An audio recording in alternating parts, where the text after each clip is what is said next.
When we talk about editing our DNA to cure genetic diseases, the classic delete and replace strategy is, honestly, terrifyingly risky. Oh, absolutely. It's a microscopic minefield. Right. Because you're operating in this landscape heavily guarded by the immune system, and traditional cutting tools can trigger massive collateral damage. So, welcome to the deep dive. Today we're looking at a shortcut to being well-informed on what is, frankly, one of the most exciting genetic breakthroughs of the decade. Yeah, we're diving into a really dense, fascinating 2026 paper from the journal Cell. Right, titled Long-Term Reversal of Duchenne Muscular Dystrophy via circ-arRNA-Guided Exon, Skipping in Monkeys and Humans.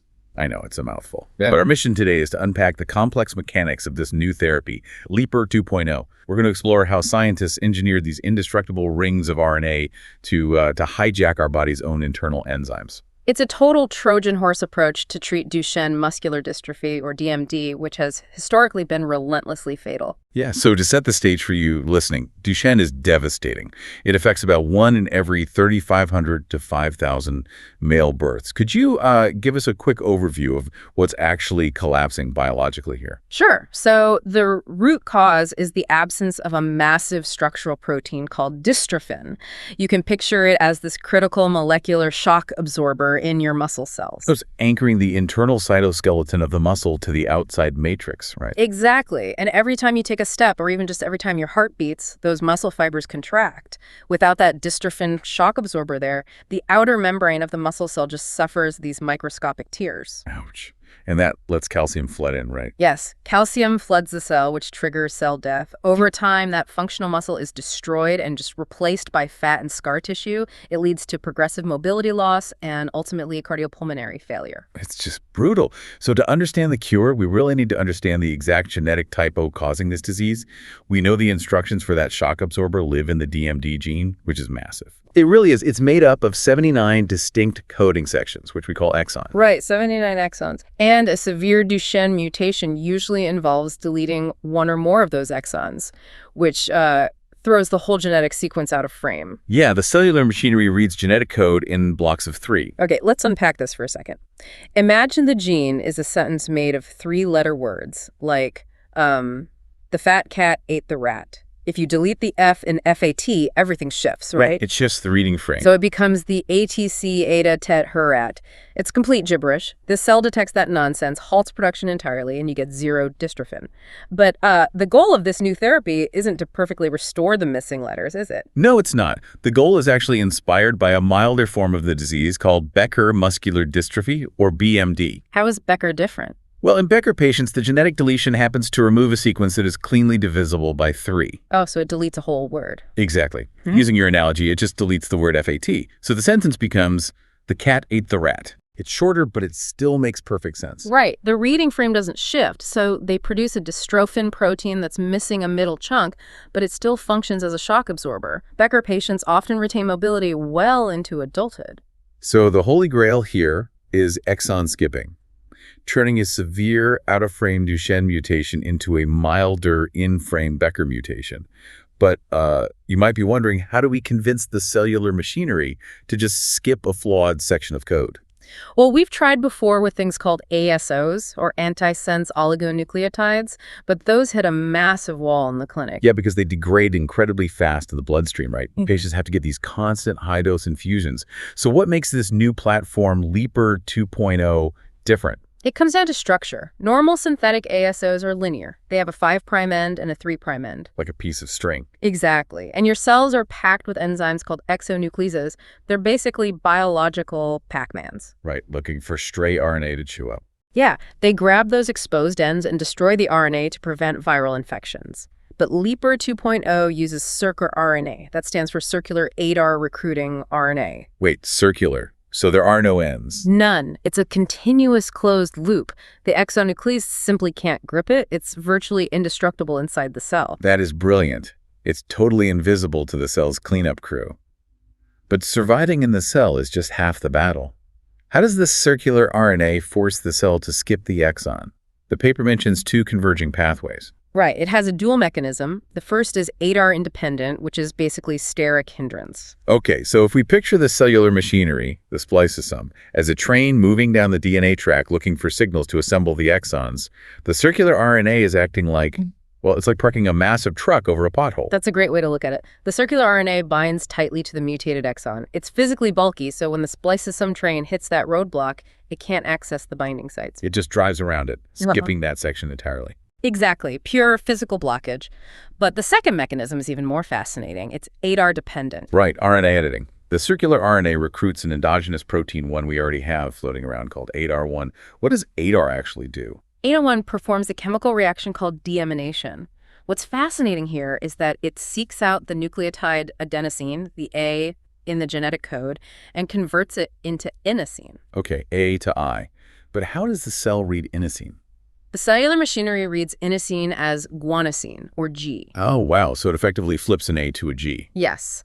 And the spliceosome relies on very specific genetic signposts to know where to cut and paste. The splice acceptor site almost always has an AG pair. So by editing those A's into G's around the splice site, it destroys the signals. Completely. It erases the chemical signs.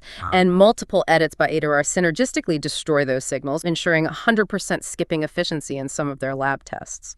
That is insane. So just to recap for you listening, Leaper 2.0 uses this highly stable circular RNA to physically block splice sites, and it recruits ADAR proteins to literally rewrite the splicing signals, forcing the cell to skip the mutated exon. It's an incredibly elegant one-two punch. But if we can permanently install this roadblock in a petri dish, what happens when we test it in a complex living system? I mean, moving to primates is the hardest leap. It is. So they tested this on non-human primates, macaques, using a delivery vehicle called MyoAAV4E. And the myo means it targets muscle, right? Including the heart. Crucially, the heart, yes. Because Duchenne patients usually succumb to cardiopulmonary failure, they looked at two specific monkeys with exon 5 mutations. One was a 1-year-old infant, and the other was 3.5 years old. Just like a 14-year-old human in primate development. Right.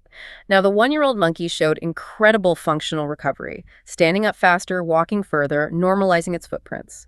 But the older one didn't. I mean, I read that it showed robust RNA editing, but minimal motor recovery. So what does this all mean? Does the therapy not work in older patients? It's not that the therapy failed mechanically. The RNA was edited perfectly. The problem is that muscle degeneration in DMD is largely irreversible. In the older monkey, the muscle fibers had already died and been replaced by dense, fibrotic scar tissue and fat. Wow. So you can fix the code, but you can't revive dead tissue. Exactly. This proves that early intervention is absolutely critical before that muscle is replaced by fibrosis. Okay, but there was another hurdle with the 1-year-old monkey. The dystrophin levels slowly declined over a year. Why would that happen if the circular RNA is basically indestructible? That brings us to the immune system. When the therapy restored the Becker-like protein, it included parts exons 8 through 11 that the monkey's body had never seen before in its life. Oh, because of its original genetic mutation. Right. So the immune system's T cells saw these new protein sections as foreign invaders, neoantigens. That is devastating. The body attacks its own cure. Yeah. So how did they solve that? They tested another monkey with a hotspot mutation, exon 50 delta 7. In humans and monkeys with this specific mutation, the restored protein doesn't usually trigger an immune response. Because the body recognizes it as self. Yes. And the result? Stable dystrophin expression and sustained motor recovery for a year and a half. Okay, so to summarize the monkey trials, early intervention is vital, and immune compatibility with the restored dystrophin dictates the long-term success. But seeing this in monkeys is one thing. How does this translate to human children fighting this disease right now? Well, this is where it gets really exciting. Armed with this optimized AAV-delivered therapy, now called LE051, researchers got compassionate use approval to treat 3 young boys. All under 7 years old, right? Yeah. To hit that early intervention window. Yes, and if we connect this to the bigger picture of gene therapy, safety is paramount. Everyone thinks of CRISPR, right? Right, which uses foreign bacterial proteins like Cas9, which sets off massive immune alarms. Exactly. But LE051 uses endogenous ADAR. It hijacks the body's own enzymes, completely flying under the immune system's radar. No severe adverse events. That is a massive safety win. But here's where it gets really interesting. The clinical efficacy. These boys saw dose-dependent improvements on the North Star Ambulatory Assessment, the NSAA motor scale. Yeah, some achieved maximum scores, faster times rising from the floor, better 10-meter walk times. They are quite literally getting their mobility back. But I really want to talk about the heart function, because we established that's the main cause of mortality. They did cardiopulmonary exercise testing, or CP, for patient 001. Yes, the CP data is monumental. They saw an increase in VO2 per kilogram, which is aerobic capacity, and an increase in oxygen pulse. Meaning the heart is pumping more efficiently. Precisely. Improved cardiac output. And furthermore, their CK levels creatine kinase, which is a biomarker for muscle damage, dropped by up to 70%. Wait, 70%? That means the microscopic muscle tearing has practically stopped. The shock absorber is working. It really is. It's a breathtaking proof of concept. So look at the sheer density of what we've covered today. From a genetic typo to indestructible circular RNA roadblocks to monkeys, and finally to a little boy breathing easier and walking faster.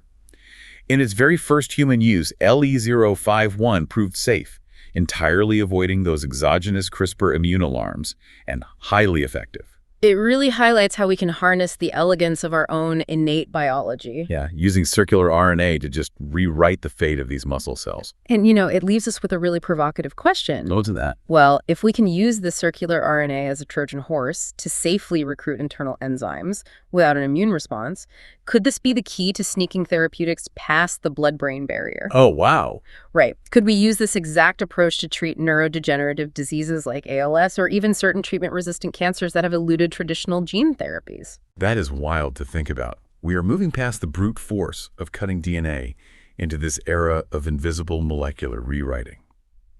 Well, that wraps up our deep dive for today. Thank you so much for joining us, and keep questioning the incredible mechanics of the human body.